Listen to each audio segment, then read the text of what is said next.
tahun 870-880 Masehi, itu zaman tabi'in, ada kurang lebih 600.000 jamaah haji yang datang ke Tanah Haram. Mereka menunaikan ibadah haji, tetapi haji mereka tidak ada yang diterima kecuali satu orang. Hal ini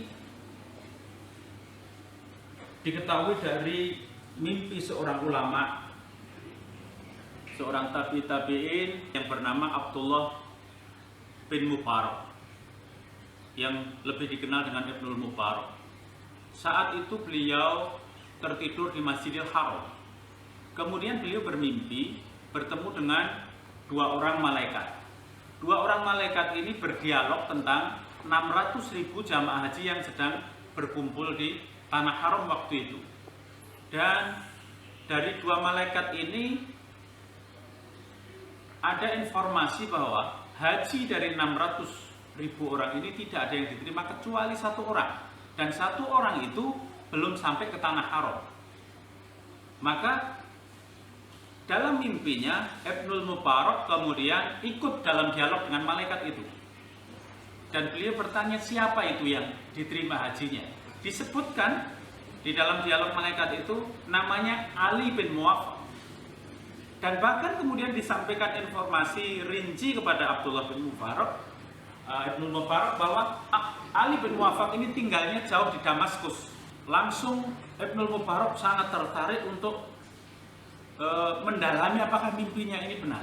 Dia berangkat ke Damaskus dan mencari informasi seorang tukang sepatu bernama Ali bin Muwaffaq. Kemudian dia mendapatkan informasi tentang tempat tinggal Ali bin Muwaffaq. Datanglah dia di rumahnya. Ali bin Muwaffaq kaget dan bertanya mengapa ada orang jauh yang mencari orang kecil seperti dia. Maka dijelaskan oleh Ibnul Mubarak bahwa beliau bermimpi di Tanah Haram tentang dialog dua malaikat, bahwa jamaah haji yang datang tidak ada yang diterima kecuali satu orang bernama Ali Muwaffaq, seorang tukang sepatu. Langsung Ali Muwaffaq waktu itu pingsan. Setelah siuman, setelah bangun dari pingsannya, Ali Muwaffaq menangis dan diminta informasi oleh Ibnul Mubarak, apa sesungguhnya yang telah kau lakukan, mengapa hajimu diterima. Dan Ali Muwaffaq kemudian bercerita bahwa hari itu dia diminta oleh istrinya yang sedang hamil, sedang ngidam, untuk datang kepada tetangganya yang sedang masak daging. Istrinya menginginkan sebagian dari masakan itu karena aromanya sangat sedap sampai kepada istrinya. Ali Muwaffaq datang kepada tetangganya dan dengan berat hati dia menyampaikan keinginan istrinya diizinkan meminta sebagian dari daging masakan itu untuk dimakan oleh istrinya.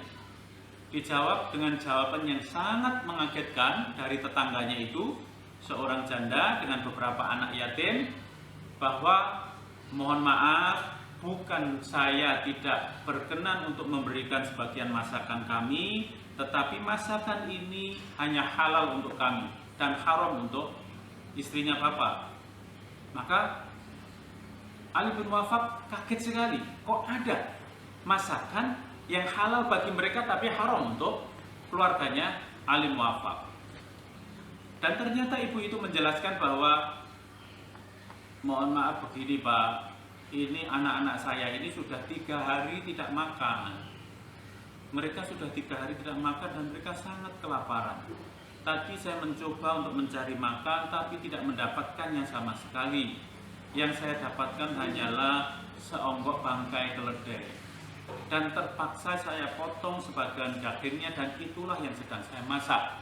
Jadi ini haram untuk istri Bapak dan insya Allah hanya halal untuk kami karena sudah tidak ada lagi yang kami makan.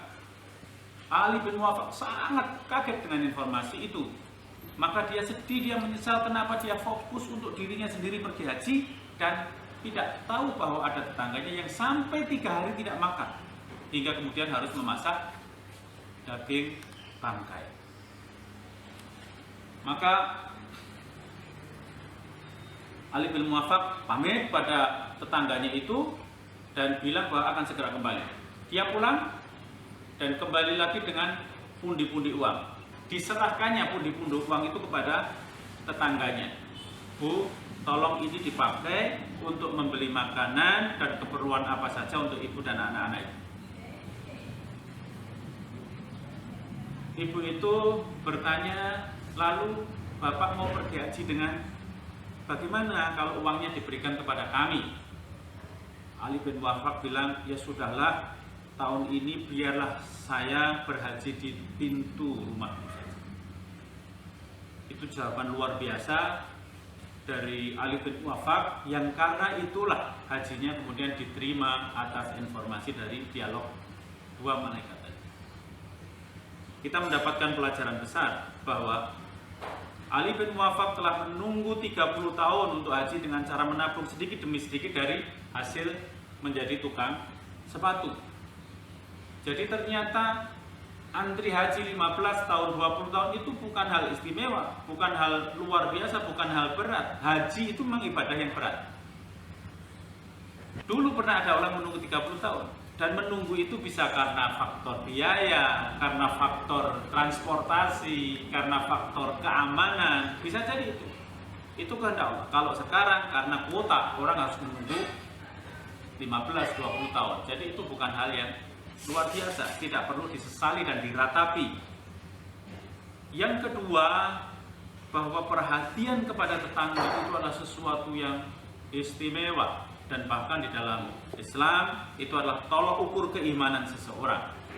Perhatian Ali bin Wafaq kepada tetangganya diganjar oleh Allah Subhanahu wa taala, meskipun dia belum sempat sampai ke tanah haram, sudah dihitung sebagai ibadah haji, dan bahkan hajinya diterima. Berbeda dengan 600.000 orang yang bahkan sudah sampai di tanah haram dari seluruh penjuru dunia.